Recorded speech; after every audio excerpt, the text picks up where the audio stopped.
Hello, crafty friends. This is Jen from Katahdin Crafts, and today I am back with the Same Set Syndrome. We are a group of crafters that get together once a month to showcase one of the small businesses in the craft industry. This month we are showcasing Create and Inkspire, a online publication and monthly card kit created by Courtney Kreber.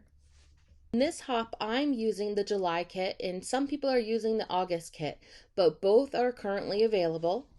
And as you can see, this is the July kit with lots and lots of goodies, and I'm actually giving away a kit on my channel this week. Plus, if you hop along, there are other giveaways along the hop. I will give all sorts of details at the end of the video. This is the card that I came up with today. I have done, I think, 6 or 7 cards already with this kit, and all of them are very different from each other, which is really cool. There's a lot of things that you can do with this kit. Before I get started on my project, I wanted to tell you, do a rundown of what you actually get in the kit. So it comes with 2 pieces of 110 bright white smooth cardstock by Mohawk, it's really thick. I've never tried this cardstock before, but I really liked it actually. And that's a good thing about these subscription kits, is that you try products that you don't necessarily buy yourself or have gotten in the past, so it gives you an opportunity to try something different. And it also comes with 1 piece of Nina Desert Storm cardstock, 1 piece of Ivory Sheen Pearlescent cardstock by Tonic Studios, 2 A2 pieces of Craft Perfect watercolor card by Tonic Studios, 1 Nuvo masking fluid, 1 Nuvo shimmer powder, twine, embellishments by Trinity Stamps, and then you get a few things actually made by Create and Inkspire, which are 2 stencils, 1 Wildflower Meadow, 1 Clouds and Grass stencil, and then you get 2 stamp sets, Wildflower 4x6 stamp set and the Wildflower Sentiment 3x4 stamp set. So all of that is part of this kit. And there's 2 different price points with a subscription that you can get with these. So one is a member price and one is a non-member. I recommend becoming a member. There's a lot of content in her online publication, a lot of creativity, inspiration. So I would definitely go check it out, please. I'll have it linked in the description below. Okay, to start my project off, I had used the A2 piece of Craft Perfect watercolor cardstock and the Nuvo shimmer powder, which it came in the Sunray Crusette. I'm not sure if I'm saying Crusette correctly or not, but we'll just call it Sunray. It came in a nice pretty yellow Sunray shimmer powder. So what I did is I just sprayed down my paper, and I'm using it like a watercolor, and I just wanted a nice shimmery background for what I was thinking for my project. And I just kept on adding the powder, the pigment, to the cardstock until I found the exact shade that I wanted to achieve. What I like about the shimmer powders is that there's so many different colors in them. As you can see, when I spritz this down, you can see some red along with the yellow. And so to me, it came out with a nice, pretty, like almost peach color is what I ended up getting on there, which I really liked. I wanted something nice and soft, but yet I wanted to be able to see it. So I just kept on playing with that with my brush and kind of smushing it around. And just to use up some of that stuff that was on my mat still, I just grabbed a scrap piece of the watercolor paper and smushed that down. And now, as you can see, it's very super easy cleanup. Just grab the paper towel and wipe that down. And now I set that aside for a little bit to dry. And once it dried, I was happy with the color. I had it a little heavy in spots, a little bit peachier in some of the areas, which I liked. And now I'm going to use the Wildflower stencil.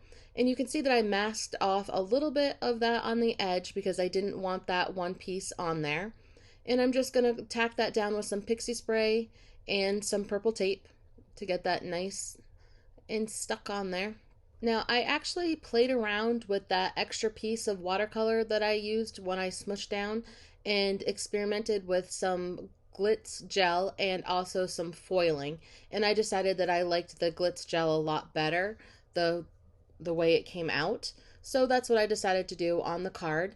So now I'm just using a palette knife and some Gina K glitz glitter gel in white. And I'm just going to put that on. I wanted it fairly thick. I wanted some dimension and texture, and along with all the glitter that is in this.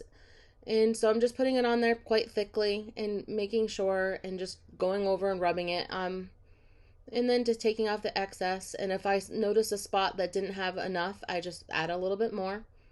And as you can see, when I started all up to begin with. Yep, and then just take off that excess, put it back in your jar. So a little goes a long way with this. A couple spots that I didn't have quite filled in. And now I didn't wait very long for it to dry, not with the stencil on it, and I just peeled it right up. And I was super happy with the dimension and the way it came out. I had a little extra on the edges right where the stencil was, so I just wiped that right off. As you can see, it's easy. Comes right off. And you can see a lot of that dimension. So these are really nice stencils. And then to clean this off, I've discovered the Dawn Power Wash, and you can just spray it right in your craft room, which is nice. And at least, there was still a little bit of tackiness from the pixie spray on there, but this got me by so I could finish up working on my project and not have to immediately get right up and go clean that in the other room. So I just wiped that down with a little bit of the water and the Dawn Power Wash. I kept that in there so you can see. It's just something that I've discovered in my craft room, and I really actually do like it. I use it quite often. And now I put that aside and I let that dry. So now we're all nice and dried, and you can see that dimension that I got. And I was thinking that I was going to add some more to this card as far as a few of the flowers, but once it dried, I loved it. I loved the simplicity of it, but yet the elegance. So I decided to add a sentiment and a few gems, and I thought that that was enough. Sometimes I think I just keep adding and adding, and you don't have to, because it's beautiful. So sometimes, what it keep it simple, keep it simple, stupid, even though, I don't necessarily like that last part of that, but that's so true though. Sometimes I way overcomplicate things. And like I said, I made so many cards from this kit already, but in this video I decided just to keep it with this, and then I'll have some future videos coming out, because I've had a lot of fun working with this. And so when I was setting this aside to dry, I got out some other fun things and kept on just playing and making lots of cards. So I stamped that with the sentiment that came in the kit, and I also used some Brilliance pearlescent chocolate ink with that, and again it had a lot of that shimmer that I was trying to keep in the card. For my card base, I went ahead and cut the Desert Storm cardstock in half and then scored that, and I thought that that would be a great base for this card. And I'm just going to glue that down.